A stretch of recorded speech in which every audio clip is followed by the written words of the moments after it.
Dieu. Nous allons ouvrir la Bible. Ouvrir la Bible dans le livre de Matthieu. Ça sera le chapitre 17, le premier verset au verset 5. Matthieu, chapitre 17, le premier verset au verset 5.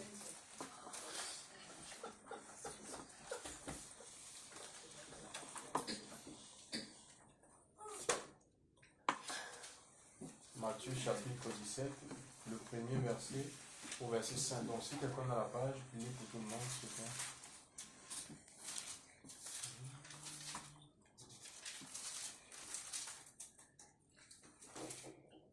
Matthieu 17, verset 1 à 5.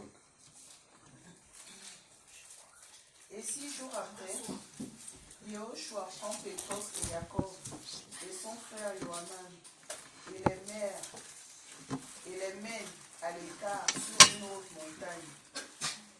Et il fut transfiguré en leur présence. Son visage resplendit comme le soleil et ses vêtements de verre blanc comme la lumière. Et voici, Mosée et Élia leur apparurent, s'entretenant avec lui. Mais Pétros, prenant la parole, dit à Yahushua, « Seigneur, il est bon que nous soyons ici. Faisons ici, si tu le veux, 3 tabernacles, un pour toi, un pour Mosée et un pour Élia. » Comme il parlait encore, voici une nuée resplendissante les couvrit de son ombre. Et voici, une voix fit entendre de la nuée ces paroles. Celui-ci est mon fils bien-aimé, en qui j'ai pris mon bon plaisir. Écoutez-le. Gloire à Dieu. Donc, voilà, ici nous avons une expérience que va vivre, elle n'est pas la première, le disciple Jean, Jacques et Pierre. Et ils vont vivre cette expérience comment? C'est l'expérience il est question de l'expérience de la transfiguration. Alléluia. C'est Jésus qui va ils vont connaître le Christ comme ils n'ont jamais connu auparavant. La transfiguration, c'est quoi? C'est un changement de figure, de forme, d'aspect à un autre. Par exemple, là, Christ est glorifié en fait. Ils voient Jésus, mais pas comme d'habitude. Et c'est dans ce genre d'expérience que le Seigneur veut mener, je dirais, l'Église. Parce que ou ses disciples, ils vivent ça. Pourquoi? Parce que en fait, il les a sortis d'un environnement ordinaire en fait. Il les a sortis de leur quotidien.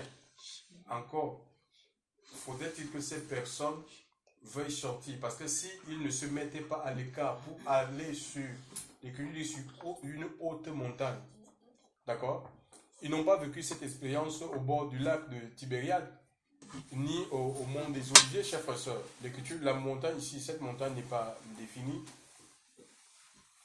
mais ils vont vivre quelque chose qui va amener Pierre a dit non, mais il faut que nous fassions comme une prise de conscience en fait.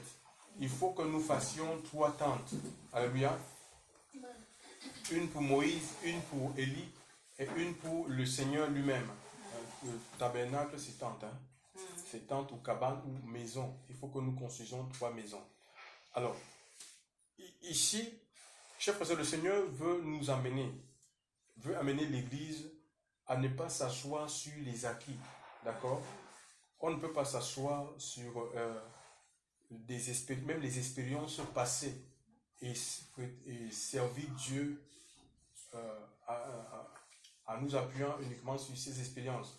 Avec le Seigneur, on est appelé au quotidien à vivre, où le Seigneur veut nous faire vivre quelque chose de nouveau.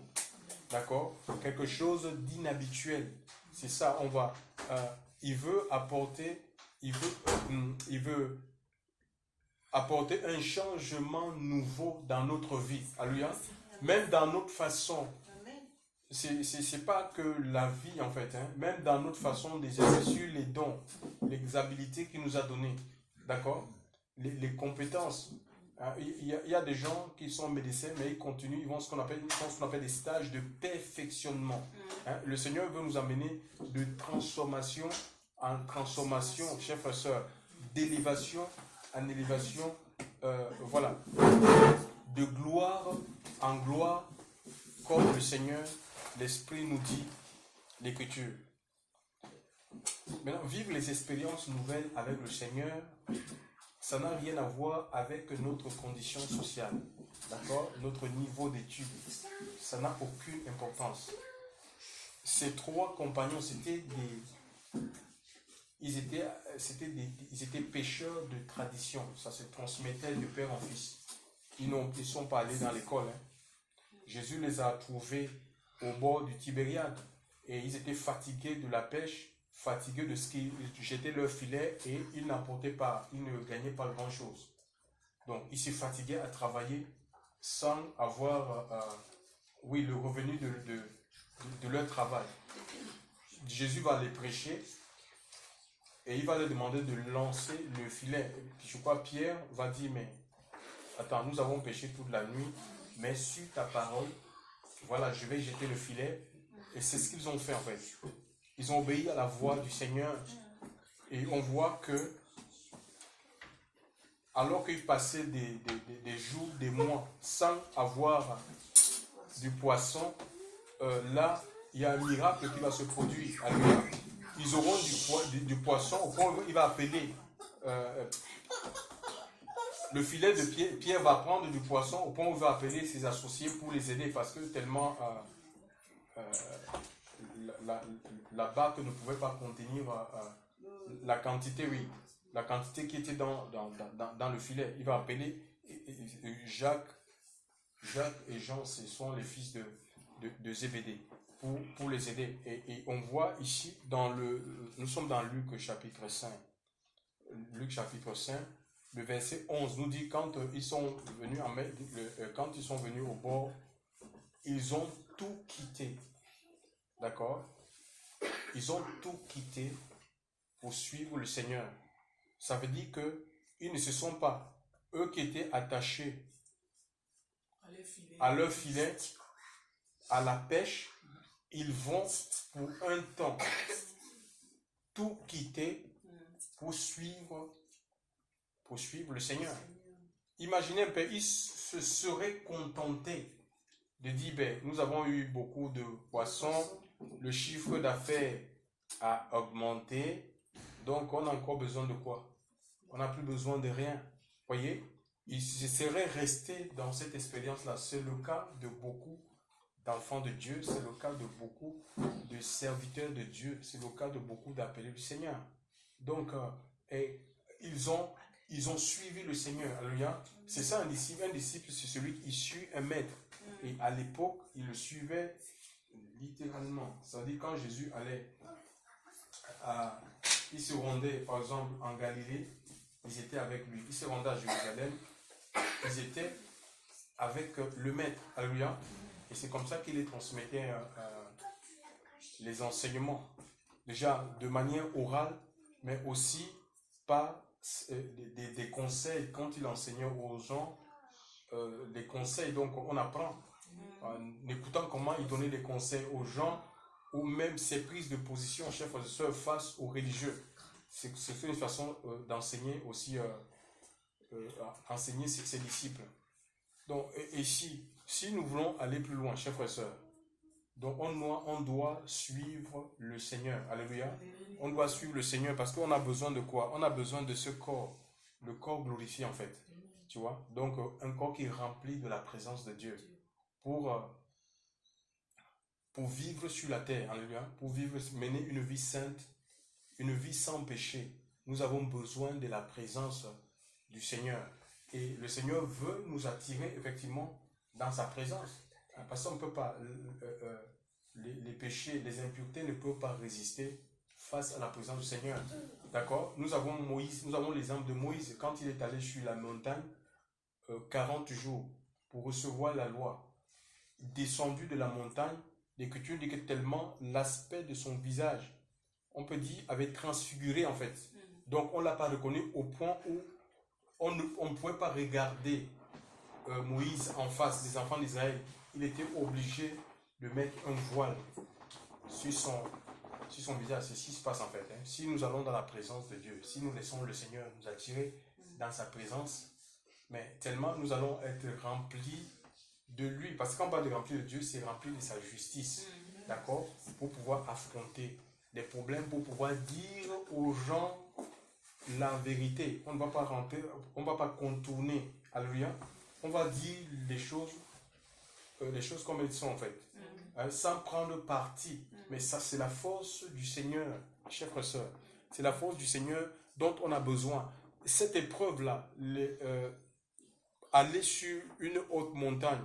Ouais, en montagne, il fait pas, ça doit être de la nuit, il fait pas chaud, hein. Il fait froid. Puis on va en altitude, on ressent une certaine fraîcheur. Imaginez, c'était peut-être à 4 heures du matin. Ce n'était pas facile. Hein? Rester sur le froid de la montagne. Et la gloire de Dieu, nous, on veut la gloire, mais une gloire au rabais. C'est-à-dire sans souffrance. On veut que Dieu nous remplisse de son esprit. Combien désire que le Seigneur les utilise comme l'apôtre Paul. Paul, ses mouchoirs, on pouvait poser les mouchoirs qu'on posait on pouvait les poser sur les malades. Et les malades, ils étaient guéris. Combien n'aimeraient pas? Il y a même des gens qui font ce genre de prière. Seigneur, je veux que tu m'utilises comme l'apôtre Pierre. Parce que Pierre, son ombre guérissait. Les gens pouvaient se poser sur son ombre et ils étaient guéris. Mais ça ne s'est pas fait. Ça ne s'est pas fait comme ça en un clin d'œil. Donc, il a suivi le Seigneur, chers frères et sœurs. Alléluia. Il y a eu des luttes intérieures au-dedans de lui. Il avait même posé une question un jour au Seigneur, à savoir, mais nous avons tout quitté. On quitte nos activités, on quitte nos femmes, nos enfants. Qu'est-ce que nous allons devenir? Il avait posé, ça peut arriver, chers frères et sœurs. Hein, tu vois, et Jésus va le rassurer, alléluia, qu'il n'y a personne qui ayant quitté son père, sa mère, ses frères, ses biens, ne retrouve ces choses, chers frères et sœurs, au centuple et dans la vie, dans le siècle à venir, la vie éternelle. Donc le Seigneur ne peut pas nous appeler, on ne peut pas obéir à la voix de Dieu et se retrouver dans la confusion. C'est impossible, alléluia. Ça veut dire si on obéit à la voix de Dieu, parce que le Seigneur veut faire de nous un instrument utile pour l'avancement de son royaume. Amen. Regardez ce qui se passe dans le monde aujourd'hui, chers frères et sœurs. Mais le coronavirus a révélé la faiblesse de l'Église. En France, imaginez-vous un lieu où les gens vont chercher Dieu. La France est infectée. En fait, le virus est parti de cet endroit-là. De l'assemblée en fait, une assemblée où on cherche Dieu en fait. C'est parti jusqu'en Afrique. Il y a les Mamadou Karamberi qui sont infectés par le coronavirus. Il était venu dans un programme de jeûne et de prière. Mamadou Karamberi et sa femme, hein, c'est dans les informations. Le grand pasteur Mamadou. C'est pas ici aussi qu'ils ont. C'est pas, mais oui, ils étaient dans ce programme-là. 2500 personnes cherchant Dieu dans le jeûne et la prière. Moi j'ai rien contre les Français. Mais j'ai été dans les églises françaises et je sais comment ils font leur jeûne et prière. Ça commence à 9h, ça veut dire que tu manges bien le matin à 9h. Tu vas dans le jeûne, à midi, ça s'arrête. C'est comme ça que font les jeûnes. Le jeûne s'arrête. Le jeûne s'arrête à midi et c'est comme ça, c'est comme ça en fait. C'est comme ça qu'on jeûne.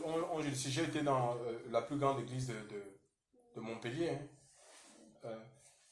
si on décrète un jour un jeûne et prière, ben, si vous êtes informé, allez-y voir, vous allez voir comment ça se passe.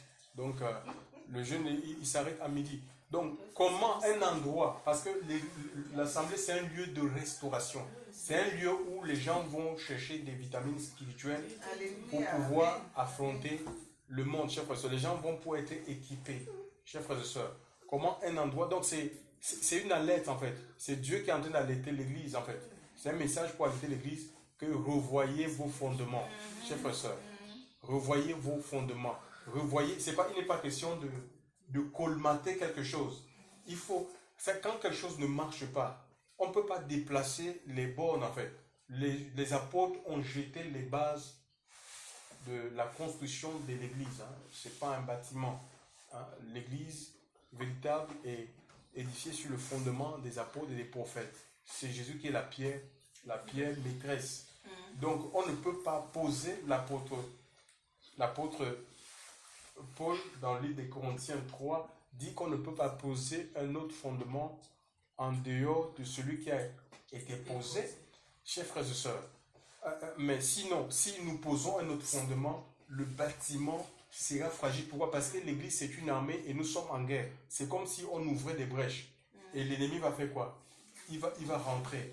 Dieu ne peut pas nous protéger si nous-mêmes, on ouvre des brèches en fait. On est conscient que ça, ce n'est pas bon. Mais on le fait quand même parce que ça nous arrange. Ça ne marche pas avec le Seigneur, chers frères et sœurs. C'est une obéissance totale que le Seigneur exige de ses enfants. Ou on est disciple du Seigneur, ou on ne l'est pas. Donc, et aujourd'hui, les chrétiens sont paniqués en fait. Il y a une panique. On peut comprendre que le monde soit en panique. Chers frères et sœurs, il y a quand même la Bible. Et même si le Saint-Esprit ne nous parle pas directement, Dieu a parlé à travers sa parole. Et ces paroles, l'Écriture dit que nous servent, c'est un solide fondement. Alléluia. Donc, ces paroles nous servent de sceau. Donc, elles sont là, même quand il y a des événements, on peut aller plonger nos regards, mais par rapport à ce qui se passe, qu'est-ce que le Seigneur a dit dans sa parole. Chers frères et sœurs dans le Seigneur. Les gens, ils sont paniqués. Pourquoi? Parce qu'il y a une absence de la vie de Dieu. D'accord? Il y a une absence. Les chrétiens qui paniquent là, c'est parce qu'il y a une absence, il n'y a pas de relation véritable avec le Seigneur. Et les messages qui élèvent les hommes, ça ne peut que conduire à ça, la panique. Ça ne peut pas nous libérer des inquiétudes. Les messages de la chair, les messages qui n'accèdent pas à la connaissance de la vérité, où on ne dit pas la vérité aux gens parce qu'on veut garder les gens, on veut des méga church pour prouver que Dieu est avec nous. Mais ça, notre âme, notre esprit est vide. Parce qu'on est passé, pourquoi les gens ils ont peur en fait. Hein? Ils sont inquiets parce qu'il n'y a pas quelque chose en eux qui puisse les contrôler en fait. Contrôler l'inquiétude, cette émotion en fait. Tu vois un peu? On a besoin du Seigneur. Hein? Puisque l'Église, elle est l'épouse de Christ. Elle représente Christ sur la terre. Dans le livre de Actes chapitre 8, il est dit que Jésus il était loin de l'Esprit Saint et de puissance. Et il allait de lieu en lieu, faisant le bien et guérissant toute la souffrance. Dans d'autres versions, il dit tous ceux qui étaient sous la domination de Satan, chers frères et sœurs. Mais regardez un petit virus, au point où les chrétiens ne peuvent plus se rassembler. Ils ont peur de se rassembler, de peur d'être contaminés. Ils ont peur d'être contaminés. On se demande en quel Dieu nous avons véritablement cru. Le Seigneur n'a pas dit que 1000 tombent à nos côtés, 10 000 à notre droite. On ne sera pas en tête. La contagion qui frappe en plein midi, la peste et ses ravages, chers frères et sœurs, qu'il nous garde de toutes ces choses, chers frères et sœurs, que les chrétiens commencent, ils sont en panique. On a eu, c'était avant-hier, je ne sais pas où, il y a une dame qui a fui parce qu'il y a un enfant à l'étage qui est atteint son petit-fils qui est atteint du coronavirus. La personne a fui la maison. Mais oui, mais c'est des gens qui disent, c'est des chrétiens, c'est des religieux en fait. Les gens fuient. Il y a des gens qui ne dorment même plus. Il y a un jeune, donc j'étais avec certains collègues, il y a un jeune qui a, donc ses parents l'ont interdit de rentrer parce qu'on dit, on ne sait pas qui tu as croisé là-bas, tu ne peux plus rentrer là. Je vous dis que c'est terrible. Enfants de Dieu, ne paniquez pas en fait. Hein. Il faut rester dans la volonté de Dieu. Et que tu dis que le Seigneur, il chassait ces démons. Pourquoi? Parce que Dieu était avec lui. Le Seigneur était avec lui. Alléluia. Et il a promis, si on est avec lui, mais ses œuvres seront révélées. Ses œuvres seront révélées. L'Église doit revoir ses messages en fait. Et si ça peut ramener au message originel. Alléluia. Ramener Dieu a permis ça. C'est Dieu qui a permis ce coronavirus. Satan est en train d'exulter. Pourquoi il est passé par les bâtiments religieux ou les dénominations? C'est une dénomination qui a été touchée. C'est pour... Quand il va avoir réunion avec ses adorateurs, il va dire, vous voyez ce que moi j'ai fait? Je suis le maître du monde. Regardez, même les dénominations là, regardez comment je les terrorise. Où est leur Jésus? Tu vois? Où est leur Jésus? Et les gens là ils vont dire, oui, c'est toi qui contrôle tout, c'est toi qui gère. C'est ça. Mais Dieu a permis exprès pour que l'Église, elle revoie ses fondements. Il faut refonder les fondements, c'est important. C'est important. Quand ça ne marche, les enfants ne peuvent pas vivre dans la crainte, dans la panique. Parce que les mêmes grâces que Israël a connues, a bénéficié en Israël, cette même grâce repose sur nous, chers frères et sœurs. Alléluia. Le Saint-Esprit, c'est une forme d'immunité, chers frères et sœurs. Hein? Bon, on ne dit pas qu'aux gens, par exemple, il y a l'État, le gouvernement qui est en train de mettre des réglementations, gel hydroalcoolique, qu'on doit se défaire de ça. Il dit non. Oui, mais nous sommes spirituellement, on est immunisés, chers frères et sœurs. Je vous ai donné le pouvoir de marcher sur les serpents, les scorpions, sur toute la puissance de l'ennemi. Il dit rien. Luc chapitre 10, verset 19. Rien ne pourra vous nuire, chers frères et sœurs. Rien ne pourra vous nuire. Mais pour ça, c'était les disciples en fait. Hein. Ce n'est pas des religieux, chers frères et sœurs. Alléluia. Ce n'est pas des religieux. Et c'est pourquoi il faut, pour bénéficier de la protection divine, chers frères et sœurs, pour bénéficier de la gloire de Dieu, pour avoir la gloire de Dieu, il faut qu'on suive le Seigneur. C'est-à-dire qu'on doit écouter sa voix, qui tait tout. Lisons le livre de Luc là. Luc 5, verset 11. Et quand ils eurent ramené les bateaux à terre, Oui. ils abandonnèrent tout et le suivirent. Ils abandonnaient tout et le suivirent. Donc il y a des choses qu'il faut quitter, qu'il faut abandonner. Dire, mais mon bateau, si je viens de l'acquérir maintenant, je ne peux pas, il faut que je rentre dans mes frais. Alléluia. Il fallait qu'ils répondent à l'appel du Seigneur. Il faut tout quitter. Qu'est-ce que nous avons quitté pour suivre le Seigneur? Il y a des choses qu'il faut quitter, chers frères et sœurs. Tu ne peux pas marcher avec le Seigneur. Nous ne pouvons pas marcher avec Christ. En même temps, rester dans notre ancienne vie, chers frères et sœurs dans le Seigneur. C'est une honte, c'est déplorable pour l'Église. Elle est influencée par les modes au point où mais il y a des choses tellement ridicules qui font honte. Chers frères et sœurs, Dieu nous apprend à nous, quand tu as l'Esprit de Dieu, tu vas apprendre à être toi, à accepter ce que tu es, à vivre dans le contentement. Tu ne vas pas aller prêter un sac, je ne sais pas, à des copines. Si tu faisais ça dans le monde, c'est ça. La nouvelle création, c'est quoi? C'est que je ne fais plus les choses que je faisais par le passé.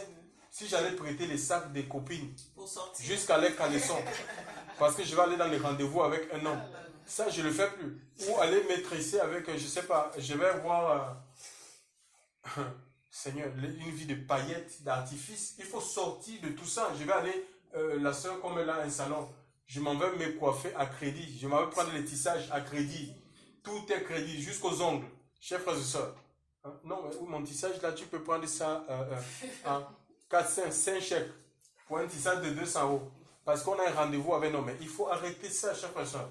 Les enfants de Dieu n'ont pas besoin de ça. C'est religieux ça. Parce qu'on veut donner une image, chers frères et sœurs. C'est terrible, hein? Même il y a des hommes qui le font. Hein? Il va prêter une voiture, il va prêter une veste pour avoir des rendez-vous, chers frères et sœurs. Hein? Pour se donner une image, il faut sortir de cette vie d'artifice-là. Soyez vous. Et je vous le dis, en ce qui concerne le mariage, il faut attendre d'entendre la voix de Dieu. D'accord? Parce que sinon, ce sera trop compliqué. On a vécu une expérience au retour de Marseille. Aïe, mon Dieu! J'ai dit là dans mon cœur, Seigneur, si c'est ça là, pardon. J'ai mon petit salaire de 1 000 €, j'ai mon appartement, je dors tranquille. À l'heure de pointe où tout le monde s'arrêtait pour prendre le carburant, un couple dans la voiture. Donc, je ne sais pas ce qui s'est passé, s'il y avait des blocs de béton devant la voiture. Sincèrement, je ne sais pas ce qui s'est passé, où le monsieur a oublié qu'il avait le bloc de béton. Il a débarré sa voiture, il a pris le bloc de béton. Bah! Aïe, aïe, aïe, aïe. Et toi, il a versé la colère sur sa femme. Et il a commencé à insulter sa femme. Devant Tout le monde, c'était l'heure de pointe où les gens venaient prendre le carburant. Et avec des gros mots, c'est que quand tu voyais cette femme-là debout, et c'est pas qu'elle était dans la voiture, ils étaient tous à même le sol. Nous, on était dans la voiture. Insulter avec des gros mots, c'est que la dame, je crois que, comme on dit dans mon village, que si tu as un bouton, elle pouvait même appuyer le bouton, mourir et dire non, ça c'est trop. Je me disais, mon Dieu, et toi, qu'est-ce que tu as fait? Tu ne pouvais pas faire ci. Mon Dieu. Il a démarré la voiture, il a laissé la femme, il est allé faire un autre tour. J'ai dit, bon, c'est François qui dit, ben, il est parti, lui.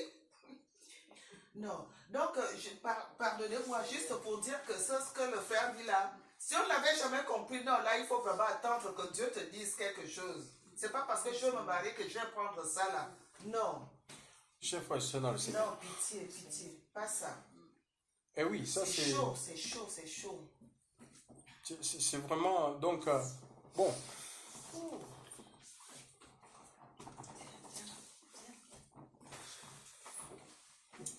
Donc, il faut qu'on écoute le Seigneur, hein, d'accord? Il faut qu'on écoute le Seigneur. L'apôtre, donc, est quitté. Donc, il faut quitter. Et on quitte tous les jours, en fait. Hein. Tous les jours, il faut qu'on laisse les choses chez personne. Et c'est comme ça que la nature de Christ va prendre forme en nous. Et nous ne serons plus influencés ni par les choses du monde, ni parce que les gens ont. Chers frères et sœurs, on n'aura plus peur des maladies, en fait. Hein. Peur de l'épidémie. Parce qu'on est dans la présence de Dieu. Alléluia. On est dans la présence de Dieu. On est rassuré. L'Esprit de Dieu, mais c'est l'assurance du salut en fait. On est rassuré que le Seigneur est avec nous. Alléluia. Qu'il vit en nous. On n'a pas peur, chers frères et sœurs. Et la révélation, chers frères et sœurs, la révélation, elle est progressive. Plus le Seigneur se révèle à toi, plus tu vas l'aimer, tu l'aimes davantage. Regardez, l'apôtre dit, je ne sais pas, peut-être qu'il y avait de la négligence, de la superficialité dans sa vie. Pierre, là, il dit non, il a eu le désir de faire 3 cabanes. Une pour Élie, une pour Moïse, une pour le Seigneur. C'est les prophètes, c'est les 3 livres, hein, prophètes, la loi et la grâce et la vérité. Il y a des gens qui choisissent, il y a même des chrétiens pentecôtistes qui disent qu'ils sont les chrétiens du Nouveau Testament. Non. Toute écriture est inspirée de Dieu. C'est vrai qu'il y a certaines choses qui sont dans la Bible, mais qui ne sont plus autorisées à faire. Mais les écritures toutes écritures sont inspirées de Dieu, utiles pour nous corriger, pour nous convaincre, pour nous instruire, afin que nous soyons équipés et propres pour toute bonne œuvre. Alléluia. Donc, la Bible apprend dans son entièreté. Il n'y a pas que ou les commandements, je choisis les commandements, et l'autre commandement, je ne veux pas. Si tu pêches contre un commandement, tu as péché contre tous les commandements de Dieu. Alléluia. Donc, voilà. Vraiment, il faut demander la force. Et enfant de Dieu, vraiment, on vit des temps cruciaux.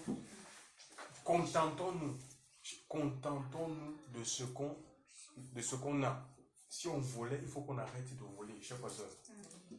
On ne prend pas ce qui a autrui, chers frères et sœurs. Il ne faut pas introduire dans ta maison des choses qui ne t'appartiennent pas. Alléluia. Il faut demander, prendre ça. Même à l'entreprise, s'il y a des choses, peut-être qui t'aiment, tu peux demander en fait. Hein. Tu peux demander, est-ce que je suis autorisé? Si c'est autorisé, on va te donner. Et vraiment, soyons dans la volonté, dans l'obéissance au Seigneur. Alléluia. Il va venir, il viendra comme un voleur, alléluia. On dit l'Écriture. Il va venir au moment, et beaucoup seront surpris comme ça en fait.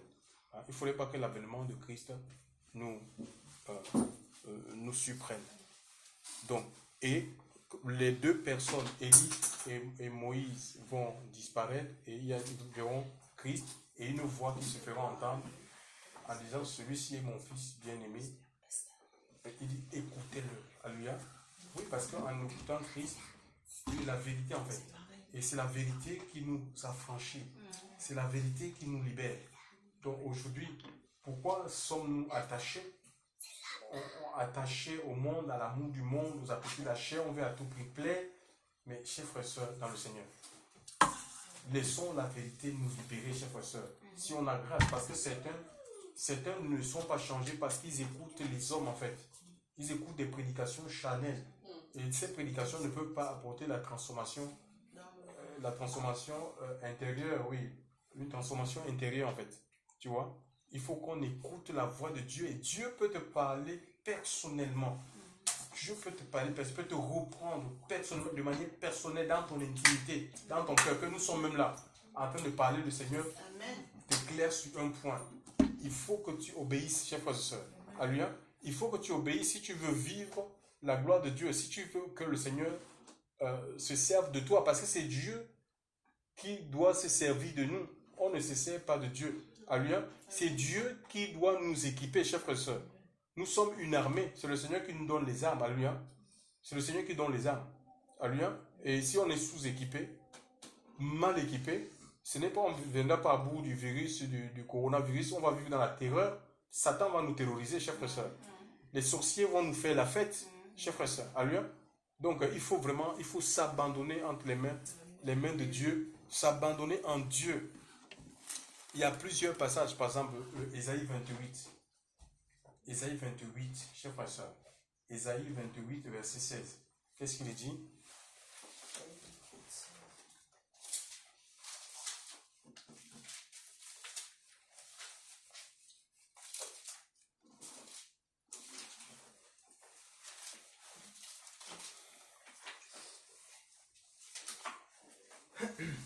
C'est pourquoi, ainsi parle Adonai Yahweh, voici je mettrai pour fondement en Sion une pierre éprouvée, la pierre angulaire la plus précieuse, pour être un fondement solide. Oui, Sion, c'est ce qui est élevé hein, et rempli de soleil en fait.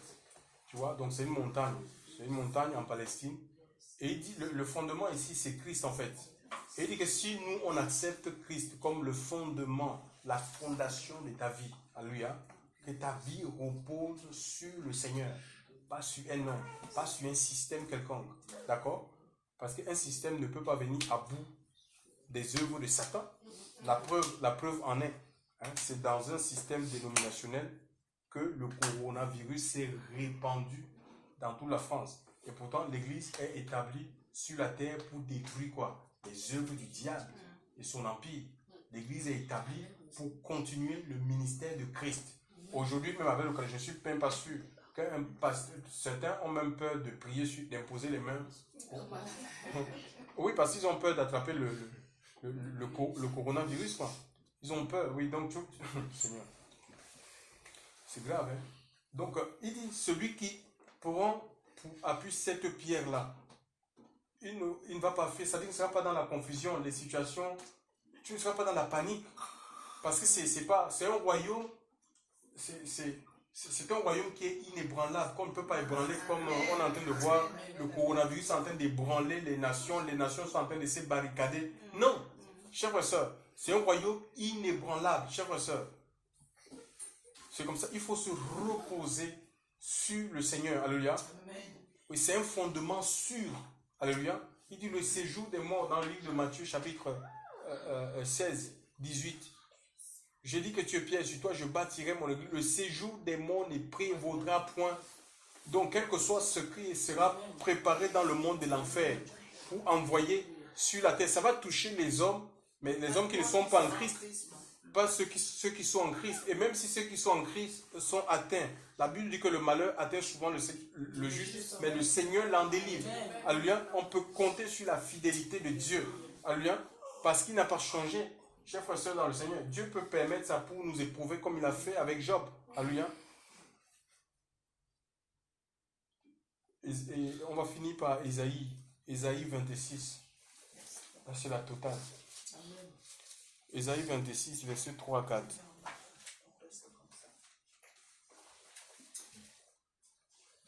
Ésaïe 26, verset 3, de 3 à 4. Oui. Tu gardes dans la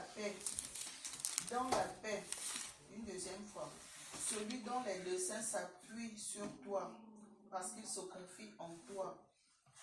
Confiez-vous en Yahweh à perpétuité, car Yahweh est le rocher éternel. Voilà, tu gardes Ésaïe, oui, Ésaïe 26, verset 3 à 4.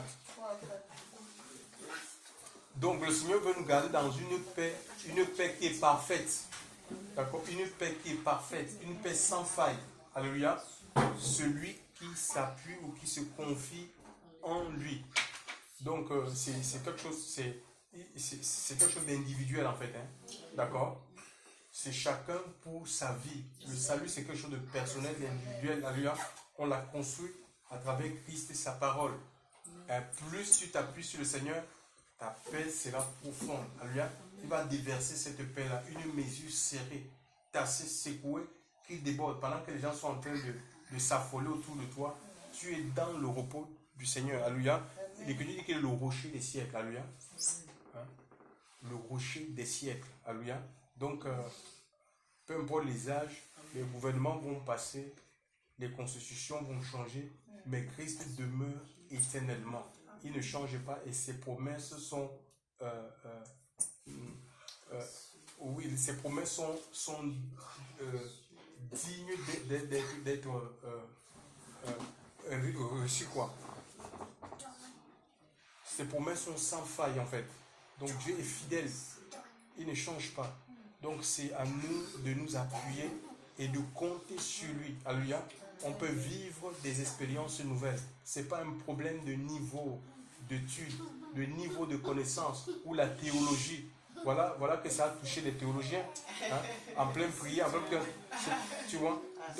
Donc c'est pas ça le problème. C'est une relation personnelle que le Seigneur veut. Le Seigneur n'est pas venu à donner la religion aux hommes comme étant un moyen de salut. Il est venu pour nous donner la vie et la vie en abondance. Alléluia. Et cette vie-là est à la portée de tous ceux qui l'acceptent, de tous ceux qui se décident de quitter tout par amour pour lui, pour le suivre. Alléluia. Donc voilà, que le nom du Seigneur soit béni ce matin. On va prier Dieu vraiment qu'il nous aide, qu'il éclaire nos vies. S'il y a des choses à délaisser, à abandonner, chers frères et sœurs, des points sur lesquels nous résistons au Seigneur, qui nous donne la force de quitter ces choses pour lui faire entièrement confiance, lui laisser vraiment la conduite de notre vie. Et il a donné l'Esprit de Dieu pour cela, chers frères et sœurs. Alléluia. Il est là pour nous conduire, pour nous contrôler, pour nous protéger. Alléluia. C'est le défenseur, hein, en grec. C'est le défenseur. Il est là pour nous défendre. C'est-à-dire que s'il y a une attaque, chers frères et sœurs, lui, il est le premier à être avisé, chers frères et sœurs, pour nous protéger, pour qu'on ne soit pas dans la confusion et dans la honte. Ce n'est pas le désir de Dieu. Nous prions le Seigneur. Père éternel Dieu, nous voulons te rendre grâce, Seigneur. Nous voulons bénir ton nom, parce que tu es le Dieu tout-puissant, Seigneur. Tu es le véritable. Ce matin, encore, Seigneur, tu parles à nos vies. Seigneur, tu nous remplis, Seigneur, de toi. Tu nous remplis de ta force. Seigneur, mon Dieu, mon Père, Seigneur, que ta grâce coule, que ta grâce se manifeste puissamment. Nous voulons tout quitter, Seigneur. Donne-nous de quitter tout, Seigneur. De quitter le mensonge, Seigneur. De quitter, mon Dieu, mon Père, Seigneur, Dieu Père, le paraître. Seigneur, mon Dieu, mon Père, tout ce qui n'est pas de toi. Seigneur, mon Dieu, mon Père, Seigneur, visite-nous ce matin, Seigneur. Visite-nous, Seigneur. Nous voulons être tes disciples. Nous voulons marcher dans la puissance de ton esprit. Nous voulons vivre pour ta gloire. Seigneur, mon Dieu, mon Père, nous voulons que le monde, à partir de nous, puisse voir qu'il y a des fils et des filles de Dieu. Seigneur, il y a un peuple sans crainte. Seigneur, mon Dieu, mon roi, Seigneur. Oh Dieu, Seigneur, viens, saisis-nous encore. Père, renouvelle-nous, Seigneur, dans le baptême de ton esprit. Ce matin, Seigneur, nous voulons que tu fasses quelque chose de nouveau, de puissant, d'intense. Que les œuvres des ténèbres, Seigneur, dans nos vies, soient consumées. Au nom de Jésus-Christ de Nazareth. Seigneur, mon Dieu, mon Père, Seigneur, nous chassons l'obscurité dans nos maisons. Nous chassons l'obscurité, les ténèbres. Seigneur, tu règnes sur les nations. Mon Dieu et mon roi, Seigneur. Mon Dieu, mon Père, le monde est terrorisé par un ennemi invisible. Mais nous avons foi en toi. Nous refusons de céder à la panique, Seigneur. Nous refusons de céder à la peur, Seigneur, parce que tu as dit, tu nous as fait la promesse d'être avec nous tous les jours, jusqu'à la fin du monde. Nous croyons, Seigneur Dieu, que tu es là, Seigneur. Mon Dieu, mon Père, nous te disons merci, Seigneur. Que ton nom soit béni. Que ton nom soit célébré. Adoré. Merci, Seigneur.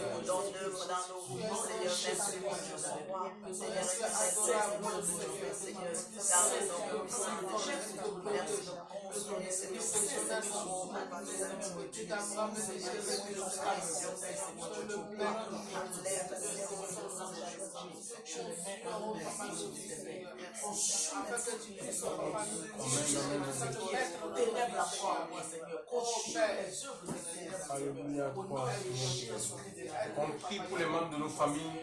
On demande la protection de Dieu, la même protection que le Seigneur avait accordée à son peuple Israël, chers frères et sœurs.